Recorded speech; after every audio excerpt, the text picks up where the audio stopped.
Hello, and welcome to this week's lecture, which is entitled Moral Pluralism. Moral pluralism is a view that is opposed to a view called moral monism. Monism is from root word which means one thing. Plural, of course, means more than one thing. So moral monism, or ethical monism, depending on how you want to phrase it, says there is only one supreme moral rule or principle.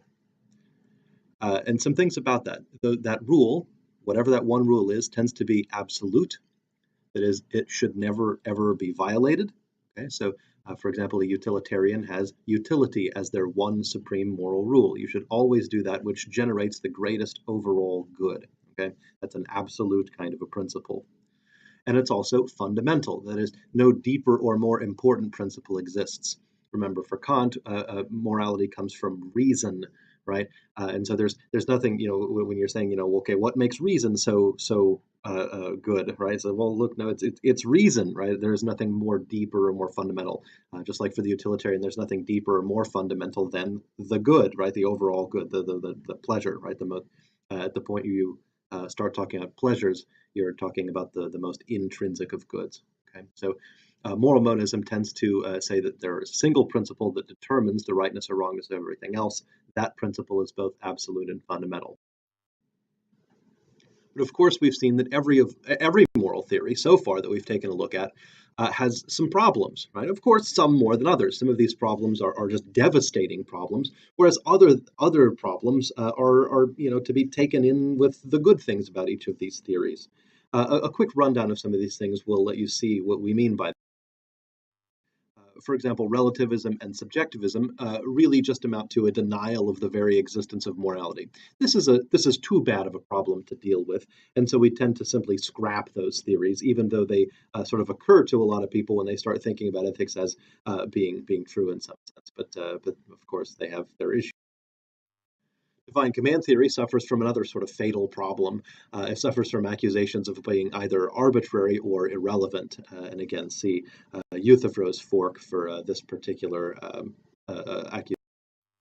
Ethical egoism is at least consistent with itself, but it is highly implausible. That is, it doesn't really fit with even the most basic notions of moral life. We tend to think that if morality is anything, it tells us that we have at least some duties to other people, and ethical egoism, of course, denies that. Utilitarianism is, again, like as I said in that lecture, the first of the really good ethical theories that we see. And it's flexible, it's demanding. That means that it gives us a result in every case, and it's impartial. But of course, some of its critics accuse it of being too flexible, too demanding, or too impartial. And besides, it may really be that there is more to morality than just the consequences of particular actions. Of course, we've been through all of that in that. Likewise, Kantian moral theory as a kind of alternative to utilitarianism, it considers intent. It's a good thing. It proposes some very plausible moral rules like universalizability and the kingdom of ends rule, the don't treat people like things rule. And it seems like a very good basis for universal human rights, while utilitarianism doesn't. But it doesn't really generate positive duties. That is, it tells you what not to do and not necessarily what to do. And it doesn't tend to handle conflicts of duties, right? Kant simply thought that duties could not conflict, and he was probably simply wrong about that. And it really just doesn't consider consequences at all, which leads to problems like the dire consequence objection and the kind of objection that Kant deals with when it says, what, you wouldn't even lie to save the life of your friend? Or something like that. Contractarian moral theory, of course, runs into the problem of not really having a deep enough principle. That is, why should we agree to what we agree to? And why should we keep that agreement if there's nothing more fundamental than the agreement? Contracts in general make a better foundation for justice than they do for morality. That is, they may tell us what's sort of fair among people rather than telling us what sort of facts make things sort of morally good, lead to the best life. And so, what do we do about this? Russ Schaefer-Landau, the author of our text, suggests three options correctly. First, we could try to discover some new fundamental principle that is other than the ones we've seen so far, and that is better. We could consider something other than the principle of utility, or other than the categorical imperative, or other than some form of agreed upon contract. We could just simply follow the best of the theories we've seen so far and address its imperfections with some modifications. This is largely what we've done in the case of utilitarian and Kantian moral theories. We've said, yes, they do have these problems, but the people who adhere to these moral theories do have at least some reasonable responses to these problems, or at least some reasonable and slight modifications to each of those theories to deal with some of those problems better. Right, so that's the second option that we have. A third option that we have is that we could simply abandon ethical monism in favor of ethical pluralism. We might say, look, the problems we've been seeing are the result of having only one plausible moral principle. Why not just have more than one? So I want to start off this discussion with a warning because this particular move seems too plausible to most people. I want to say that what we're in for here is actually a lot more difficult than it sounds like it's going to be, and will end up being more problematic than you think. First off, people often assume that between two extreme positions, any two extreme positions, there is always an option, quote unquote, in the middle that is better than each extreme. Okay, and I just want to reiterate here, and I put it in bold text, this is not necessarily the case. Right? Lots of times, there are two extreme positions that simply have to be extreme positions. So, for example, are consequences relevant to morality? Well, either they are or they aren't. There's not a sense in which, well, some of them are and some of them aren't. That would be an arbitrary kind of a position to hold. And so, in fact, the position in the middle, the arbitrary position, is worse than the consequentialist position, like say utilitarianism builds itself out of that, or the Kantian position that consequences are not relevant to morality at all. In this case, again, it's not necessarily the case that some middle position is going to be better. In fact, often what results is some kind of a compromise that gives up what was originally valuable in each of the extreme positions for no real gain. So, in other words, in looking for the best of both worlds, we may often end up with the worst of both worlds instead. This is not to say that there's never a kind of compromise position that might be superior to the sort of extreme positions, but it's just not necessarily the case, and it won't necessarily be the case here. So first, let's talk about the kinds of problems that moral absolutism all by itself tends to bring to a moral theory, because this helps to motivate why in the world you would want to have a moral pluralist system. So first off, all moral monist positions are absolutist. And again, they're absolutist for a very good reason. Right? There would be no point in having a supreme moral principle if you were not obligated to follow that principle. Right? If you're going to be saying that one thing determines the rightness of all things, well, then that's your absolute moral principle, and that's that, right? So this absolutism is really unavoidable in any monist theory. Schaefer-Landau points out that some pluralist positions are absolutist, and he says that these positions say that there's more than one binding moral principle, and that none of those principles should be violated. Where pluralism just says there's more than one moral position. So you can be a pluralist and an absolutist, and there are some of those, but we'll talk about those in a little bit. I think, honestly, this is one point where I hate to do this, I have to say that I think Schaefer-Landau has expressed this issue in a way that's really not particularly straightforward, and I think is more confusing than it needs to be. Of course, nobody's perfect, and that doesn't absolve you of the obligation to read the text carefully and pay attention to what he says, but I think it could be slightly better organized or sort of better presented, so I'm going to have to do as best I can to do that. And so the point here will be that this adherence to absolutism is going to cause several problems for both monist theories and for pluralist theories that agree with this kind of absolutism. The problems all come from difficult cases. We've seen versions of these cases already. But Schaefer-Landau mentions a couple in this chapter, such as a case of torture, right? To try and get information that might be useful for saving lives, by causing all sorts of pain and suffering and mental anguish to somebody else. Or this case of framing the innocent, much like the case relayed in J.J.C. Smart's article during the utilitarianism unit, where somebody has to sort of frame this innocent person in order to restore law and order and bring about the best overall consequences for the community. And so you can imagine any number of cases in this way. The case in which the child is tortured in Omelas, in Ursula Le Guin's illustration, etc. All of these cases are difficult in exactly the same way. They all pit allegiance to consequentialism, to this idea of getting the best overall consequences, against valuing things like justice or human dignity or rights or something like that.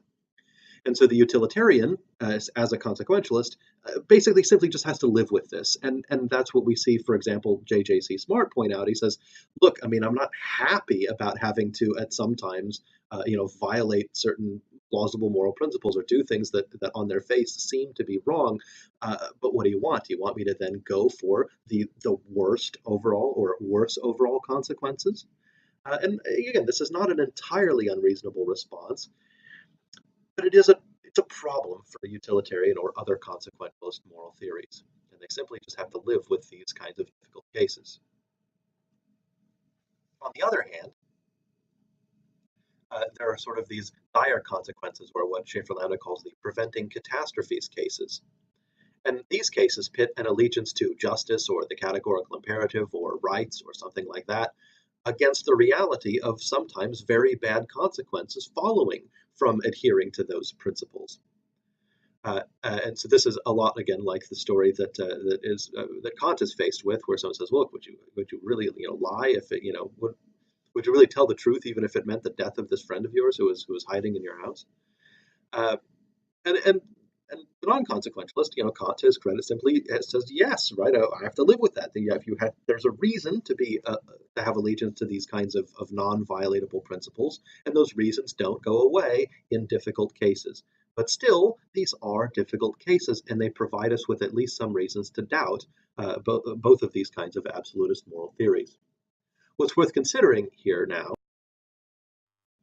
is that the simplest forms of absolutist pluralism, that is, say one that would follow both utilitarian and Kantian rules, says, consider the consequences and consider, Kant's rules, like don't treat people like things and don't do what can't be universalized, etc. Right?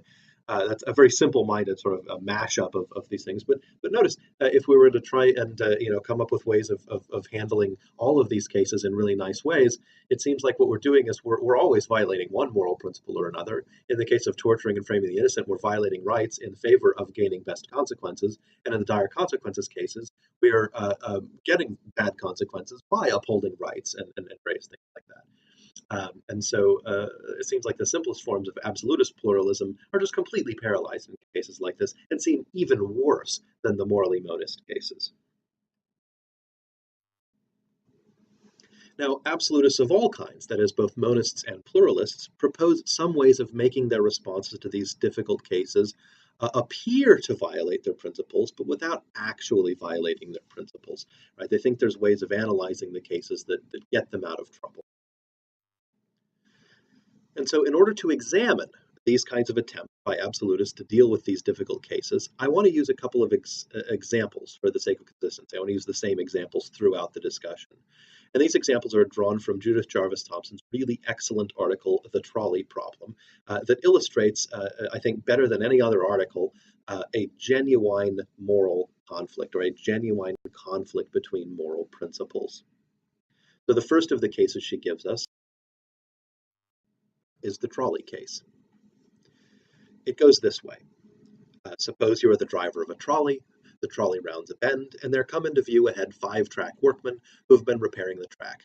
The track goes through a bit of a valley at that point, and the sides are steep, so you must stop the trolley if you were to avoid running the 5 men down. You step on the brakes, but alas, they don't work. Now you suddenly see a spur of track leading off to the right. You can turn the trolley onto it and thus save the 5 men on the straight track ahead. Unfortunately, there is one track workman on that spur of track. He can no more get off the track in time than the 5 can, so you will kill him if you turn the trolley onto him. This is a direct quote from Judith Jarvis Thompson. That's how exactly she puts the case. She puts the doctor case this way. She says, this time you are to imagine yourself to be a surgeon, a truly great surgeon. Among other things you do, you transplant organs, and you are such a great surgeon that the organs you transplant always take. At the moment, you have 5 patients who need organs.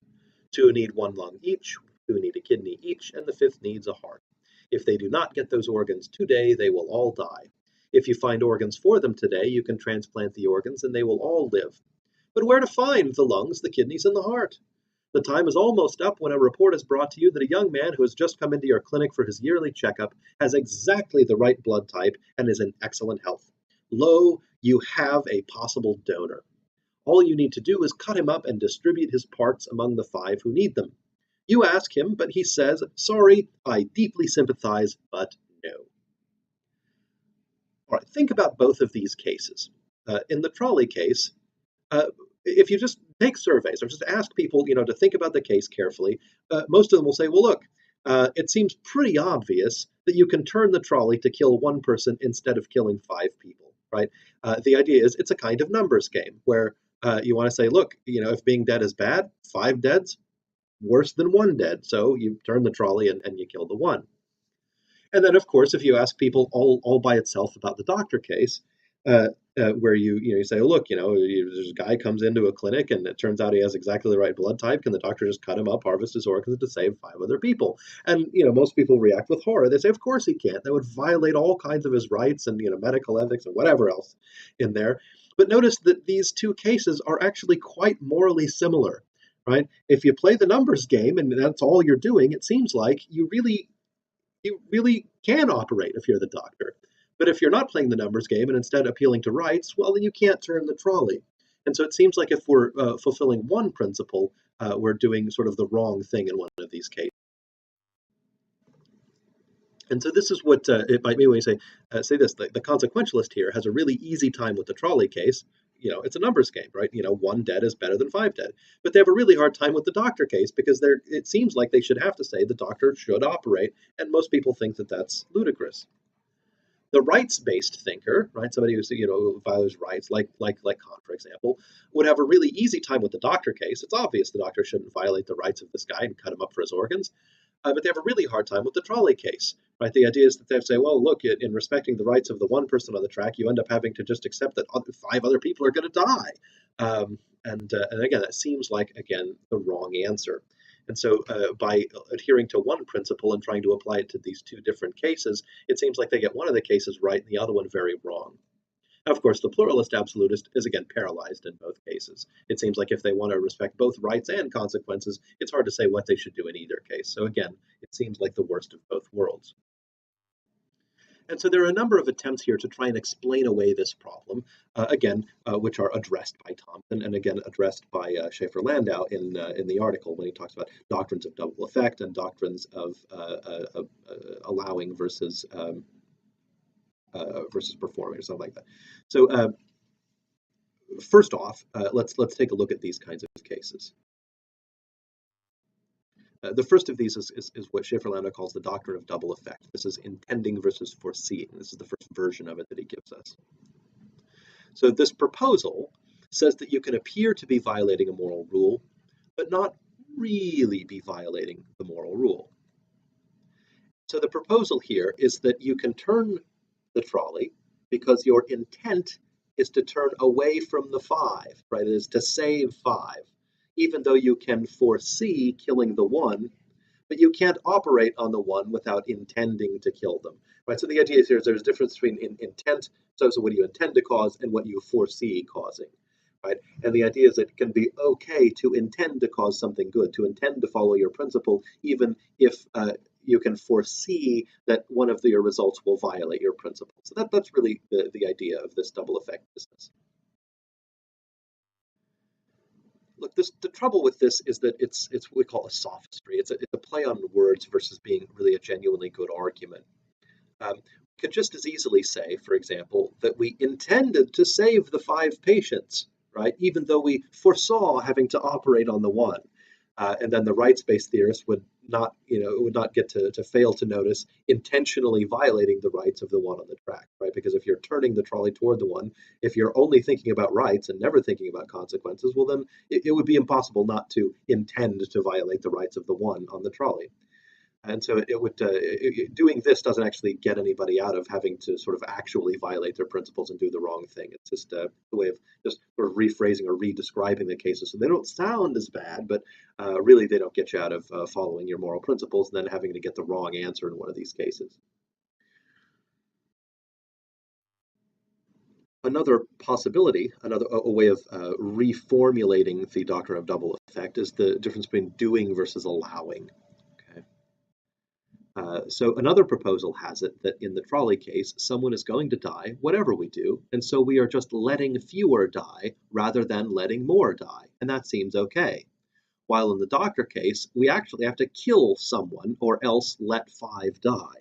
And since killing is worse than letting die, we can turn the trolley and we can't operate on the doctor. Again, this would get the right answer in both cases, and without having to sort of actually violate any real principle, of either consequences or of rights. We get to sort of get both if we describe things this way. So this is better. But Thompson demonstrates the problem with this proposal by modifying each of the cases slightly. Right? It is by modifying the trolley case a little and modifying the doctor case a little to show that these kinds of conflicts are really endemic to the problem and they can't be redescribed so easily. And so she starts by describing the trolley bystander case. She says, in that case, you've been strolling by the trolley track and you see the situation at a glance. The driver saw the 5 on the track ahead. He stamped on the brakes failed, so he fainted. What to do? Well, here is the switch, which you can throw, thereby turning the trolley yourself. Of course, you will kill one if you do that. And he describes the doctor case as just like so. The surgeon was badly overworked last fall. Some of his assistants in the clinic were out sick, and the surgeon had to take over their duties dispensing drugs. While feeling particularly tired one day, he became careless and made the terrible mistake of dispensing chemical X in 5 of the day's patients. Now, chemical X works differently in different people. In some, it causes lung failure, in others, kidney failure, and in others, heart failure. So these 5 patients who now need parts need them because of the surgeon's carelessness. Instead, so indeed, right, if he does not get them parts they need so that they die, he will have killed them. Okay, so these are just slight redescriptions of the cases, and what they do is they defeat this whole killing versus letting die thing. So now, because since killing is worse than letting 5 die, the bystander cannot turn the trolley, right? Because remember, they're a bystander. If they do nothing, they simply let 5 die, whereas if they turn the trolley, they kill 1. And so that seems like now there's the wrong answer in the trolley case, that this doing versus allowing thing seems now to require. And then the doctor must operate, because in a case of killing 5 versus killing 1, it is worse to kill 5. Okay?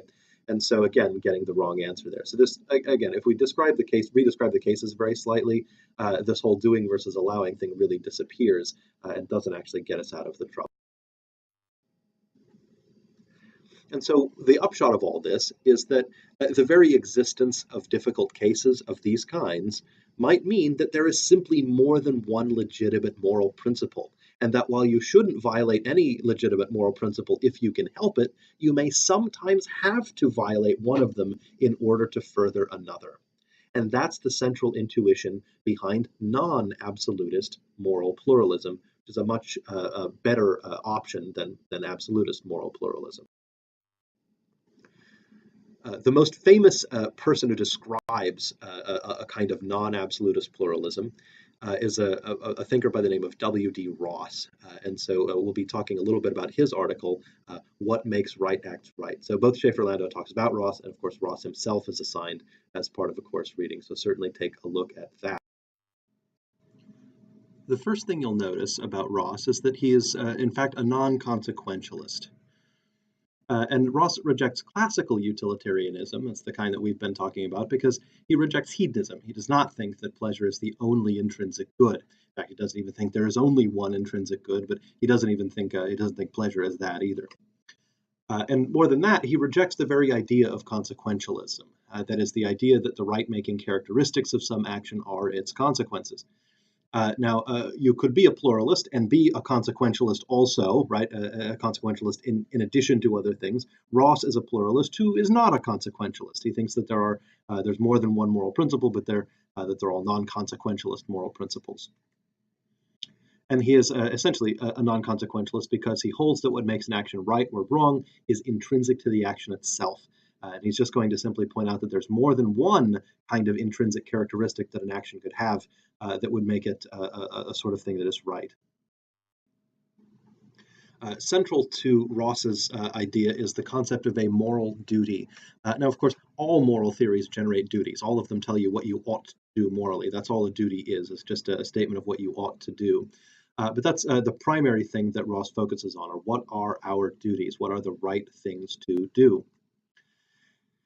And he argues that the moral point of view looks to the past and the present, not to the future. As he puts in a very sort of famous phrase, when a plain man does what he says he's going to do, it's not because of, the total consequences that he thinks going to happen. It's just because he's promised it, and that's it, right? The idea is that our duties come from facts about the past and the present, not from facts about the future, as a consequentialist theory would have. And so what he says, what is relevant to what you ought to do, to your duty, is not only, right, not what will happen as a result, but rather what your duty is in some case, which depends largely on facts, again, about the past. This is where there's a particular sort of linguistic confusion here, or a linguistic issue. Ross very frequently uses this term, this idea of prima facie duties. Sometimes people say prima facie or prima facie or whatever. Honestly, it doesn't have a correct pronunciation because it's medieval Latin, right? It was Latin that was written down long after no one was actually speaking Latin as a vernacular language at this time. And so, to that extent, it doesn't have a proper pronunciation. It's sort of corrupt medieval Latin. Prima facie is what I prefer, or prima facie, whatever. Doesn't matter. And so, this notion of prima facie duties is where Ross really departs substantially from Kant, who is also a non-consequentialist. For Kant, all duties are categorically imperative, right? That you must do them. And really, Kant thought there was only one duty, and you must do that thing. And there's just lots of different expressions of it. But for Ross, all duties are what he calls prima facie duties. And what does that mean? So the word prima facie, again, is this corrupt medieval Latin phrase that it means loosely at first glance, or, on the face of it, or something like that, right? I mean, again, that's a loose translation. And it's an epistemological notion. That is, it's a notion about how we come to understand something. A truly prima facie duty would be a duty that looked at first like it was a duty, but in fact was not a duty, or turned out not to be a duty after all. So Ross himself expresses some dissatisfaction with the term prima facie, but went ahead and used it because he didn't think of a more appropriate term. In fact, if you look at the text in the book, where the what makes right acts right text, there's a couple of paragraphs where he sort of describes his dissatisfaction with that term. And he says, if there was a different term, one that sort of meant more like what he meant, and he sort of describes what he means, he would have used that one. And so, in fact, had he known of the term or come across the term pro tanto, he would have used that one, because that one actually means what he wants to say here. A pro tanto duty is a duty that is a duty, but that may conflict with and or be superseded by other duties. That's what he actually means when he says the term or uses the phrase prima facie.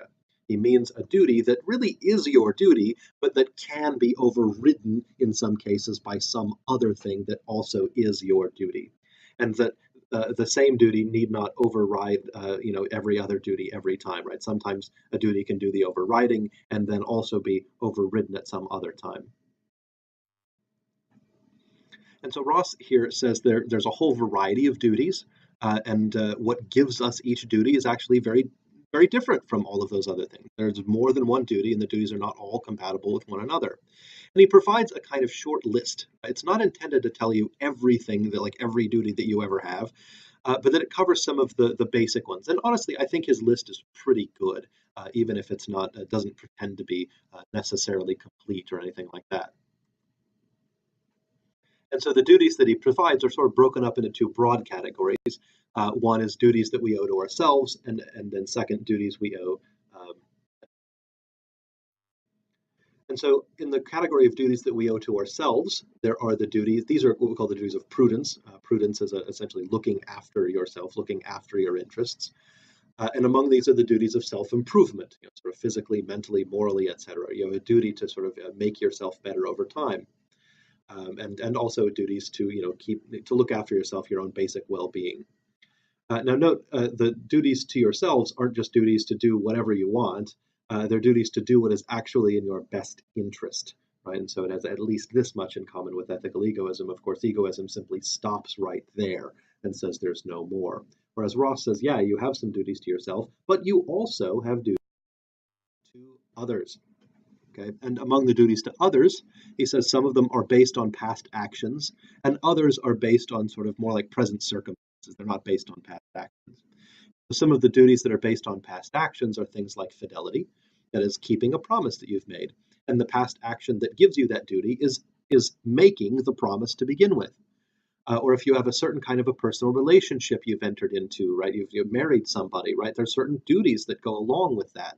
Or you've had a child, right? There are duties that go along with that. So when you enter into a special kind of relationship with someone, you become their doctor or become their lawyer. That means there are certain duties you now have toward them that are based on that action that you did or that relationship that you entered or various other things. So fidelity is, again, we're meaning sort of faithfulness or loyalty. There are duties of reparation. That is, if you compensate people for wrongs that you've done them. Sometimes those are very heavy indeed, and sometimes they're very light. So if you roll your suitcase over somebody's foot in the airport, you owe them something. First off, you owe them an apology, right? That's part of your duty of reparation, right? Is offering some compensation, and oftentimes just acknowledgement of the harm is compensation enough. That's the whole point of an apology.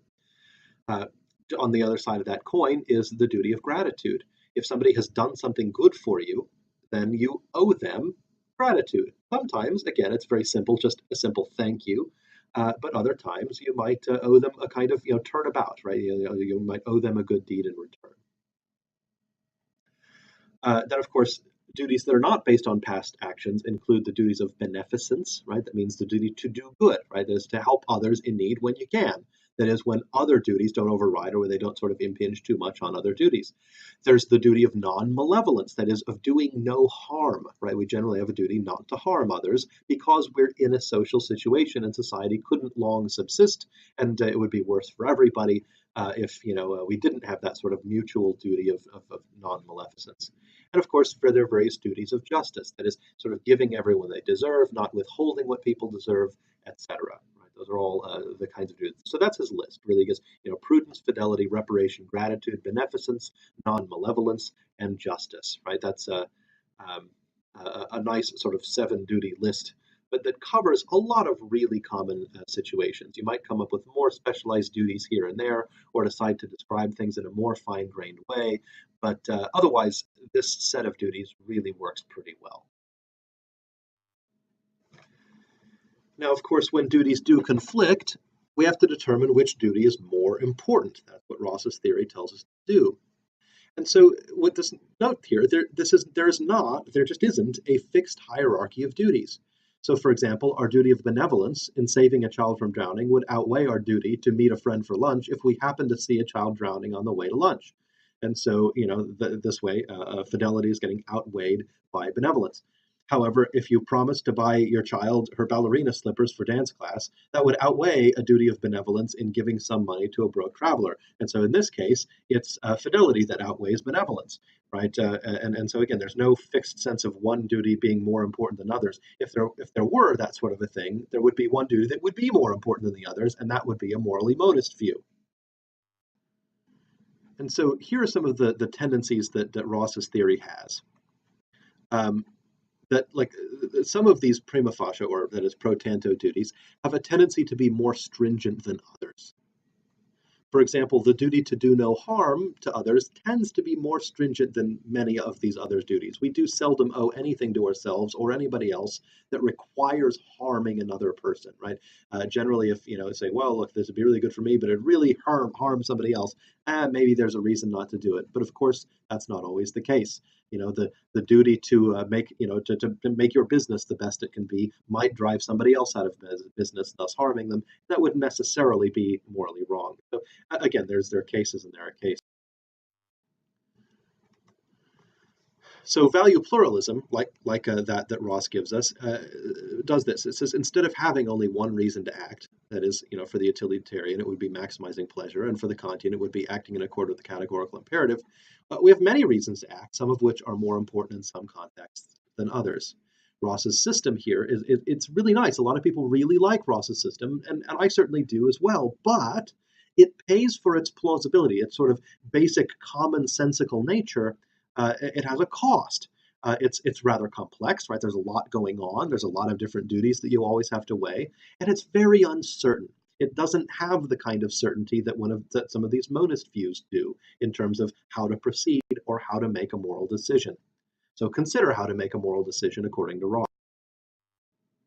In fact, this is exactly how he puts it. He says, when I am in a situation, as perhaps I always am, in which more than one of these prima facie duties is incumbent on me, what I have to do is study the situation as fully as I can until I form the considered opinion, it is never more, that in the circumstances one of them is the more incumbent than any other. Then I am bound to think that to do this prima facie duty is my duty sans phrase in that situation. So translation, when you come across a situation in which you have some conflicting duties, or like you have to make a decision as to what the right thing to do is, think about it really carefully and decide what the right thing to do is. Right? That seems to be actually the most detailed direction that he's able to give, given that he's not able to say that some duties always outrank others, etc. Contrast this with the precision of the hedonistic calculus, or the precision of Kant's rational procedures like universalizability and the kingdom of ends formulation. Right? Those are legitimate directions, whereas this seems much less to be. And so this vagueness in terms of method is disturbing. But it's probably unavoidable in any pluralist theory because, again, there is no single overriding principle. He can't tell you there's one thing you should do always because he thinks there just is no such thing that you should do always. If we could come up with that, like some ranking of duties that always apply, that whatever method we use to do our ranking, right, would be a single overriding principle, and then we'd be ethical monists all over again. So again, this vagueness is probably unavoidable, just like the absolutism in a moral monist position is probably unavoidable, but it's also undesirable. One prominent argument in favor of the truth of moral pluralism is known as the agonizing decisions argument. And the way it goes is this way. Sometimes, even when we think we have done the right thing, we experience a kind of moral agony, right? And this indicates that there might be plural moral concerns. That is, there might be more than one legitimate duty that is incumbent on us, and even when one overrides another. Michael Gill presents this argument really excellently in his article, Agonizing Decisions and Moral Pluralism, and he uses some really well-chosen examples of this particular sort of a thing. And so since he describes it so clearly, I'm not going to say much more about it. It would really just be duplicating what he already does, and it is assigned reading. And so, in summary, we've learned a few things, right? One, that all monist views really are absolutist views, and they should be. And that absolutist views do have problems with some kinds of difficult cases, namely the kinds of difficult cases we've been seeing that present problems for utilitarianism and that present problems for Kantian moral theories. Pluralism is an alternative that handles these difficult cases really well, but it handles those difficult cases well while not handling some of the easy cases as well. Right? Some of the reasons the easy cases are easy, the monist views, have it all over those cases, but the pluralist views can perhaps not do that. And so pluralism is inherently hard to apply, it's inherently hard to systematize, and that in itself is undesirable. Whether it's more or less undesirable than the undesirable aspects of monist views, well, that's a matter of dispute.